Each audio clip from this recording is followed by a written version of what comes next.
اور عورتوں کو پردہ میں کرنے کے بعد اپنے گھر کی عورتوں سے کہا کہ زینب کو راضی کرو، اگر زینب راضی ہو جائیں تو ان کے بھائی کے قتل کا بدلہ انہیں دے دیا جائے، زیورات سے ان کو مرصع کر دیا جائے۔ حضرت زینب رضی اللہ تعالیٰ عنہ نے فرمایا کوفہ سے لے کر کے اور یہاں تک میرے بھائی کے خون کا بدلہ دینے کے لیے تم چلے ہوئے ہو، میرے بھائی کے خون کا بدلہ اب یہاں نہیں ملے گا، میرے بھائی کے خون کا بدلہ اب قیامت کے میدان میں ہوگا۔ میں نہیں لے سکتی ہوں، مجھے زر و جواہر نہیں چاہیے۔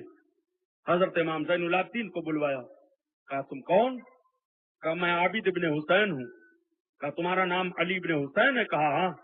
کہا دیکھو اللہ نے تمہارے باپ کے ساتھ کیا کیا۔ تو حضرت امام زین العابدین قرآن کی آیتیں پڑھنا شروع کر دیتے ہیں کہ اللہ تعالیٰ کی طرف سے جس کو جو کچھ پہنچتی ہے اس کی پیدائش سے پہلے پہلے اس کے لیے لکھ دیا گیا ہے، کسی کا اس میں جبر نہیں ہے۔ قرآن کی آیتوں کا تلاوت ہونا تھا، یزید پر سناٹا چھا گیا۔ یزید نے کہا کہ کوئی مطالبہ ہو تو بتاؤ۔ حضرت زین العابدین نے فرمایا میرا کوئی مطالبہ نہیں ہے، اگر تو میرا مطالبہ سننا چاہتا ہے تو میرا مطالبہ یہ ہے کہ پہلے میرے باپ کے قاتلوں کو میرے سامنے کر دیا جائے، میں ان کو قتل کروں گا۔ تو ایک روایت میں یہ بھی بات آتی ہے کہ اس نے سارے لشکریوں کو جمع کیا اور اس نے پوچھا کہ حسین ابن علی کو کس نے قتل کیا ہے، تو سارے لوگ انکار کر گئے، میں نے نہیں قتل کیا۔ خولی بول رہا ہے میں نے نہیں قتل کیا، شمر کہہ رہا ہے میں نے نہیں قتل کیا، سنان کہہ رہا ہے میں نے نہیں قتل کیا، حرملہ بن کاہل کہہ رہا ہے میں نے نہیں قتل کیا، یہ سارے کے سارے شقی القلب بول رہے ہیں میں نے نہیں قتل کیا۔ یہی حضرت امام حسین کی جیت ہو جاتی ہے اور یہی یزید کی شکست ہو جاتی ہے۔ امام حسین کے سامنے تو بہادری دکھاتے رہے لیکن اپنے امیر کے سامنے، یزید ظالم کے سامنے بہادری نہ دکھا سکے۔ یہی تو امام حسین کی جیت ہے پیارے۔ ذرا فلسفیانہ طور پر ذہن و فکر لے جا کر کے غور تو کرو۔ یزید نے کہا عابد ابن حسین تمہارے باپ کے قاتلوں کا تعین نہیں ہو پا رہا ہے، تمہاری دوسری کوئی شرط ہو تو بتاؤ۔ اب میری دوسری شرط یہ ہے کہ مجھے مدینہ جانے دیا جائے۔ کہا ٹھیک۔ کہا کوئی اور شرط؟ کہا میں کربلا ہو کر کے جاؤں گا۔ کہا ٹھیک۔ تب تک اذان ہونے لگی، جیسے ہی مؤذن پہنچا اشہد ان محمد رسول اللہ، حضرت امام زین العابدین نے فرمایا مؤذن ٹھہر جا۔ مؤذن ٹھہر گیا۔ آپ نے ارشاد فرمایا اے لوگو بتاؤ یہ تمہارے لیے جب اذان ہوتی ہے نماز کے لیے تو کس کے نانا کا نام لیا جاتا ہے؟ حسین کے نانا کا نام لیا جاتا ہے یا یزید کے دادا باپ کا نام لیا جاتا ہے؟ تب تک پورے دمشق کے عوام بھڑک اٹھے اور انہوں نے فرما دیا حسین حق پر ہے، یزید باطل ہے، خلافت الہیہ کا حق اس کو قطعاً نہیں ہے، حسین نے جو کیا وہ سچا کیا۔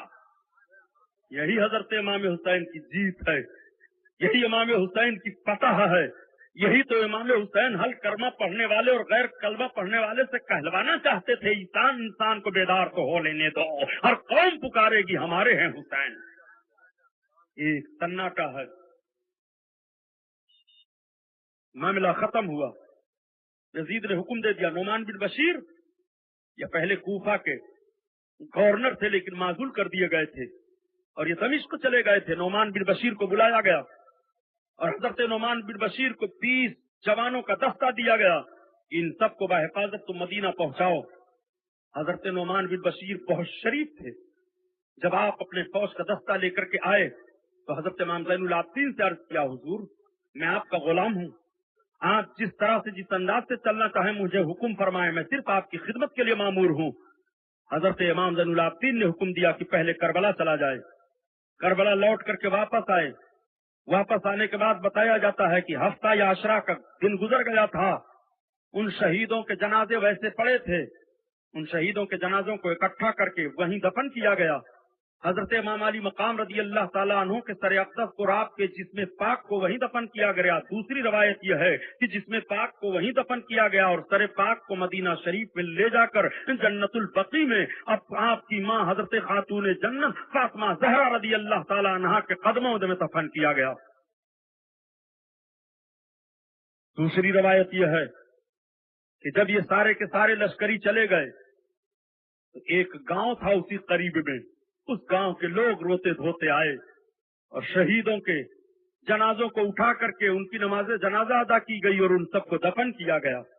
بہر اللہ عالم بالثواب، ان دونوں میں جو بھی باتیں ہوں، تاریخ چونکہ آپ کے سامنے عرض کرتا چل رہا ہوں، پھر یہ لوگ کربلا سے مدینہ شریف کی طرف روانہ ہوئے۔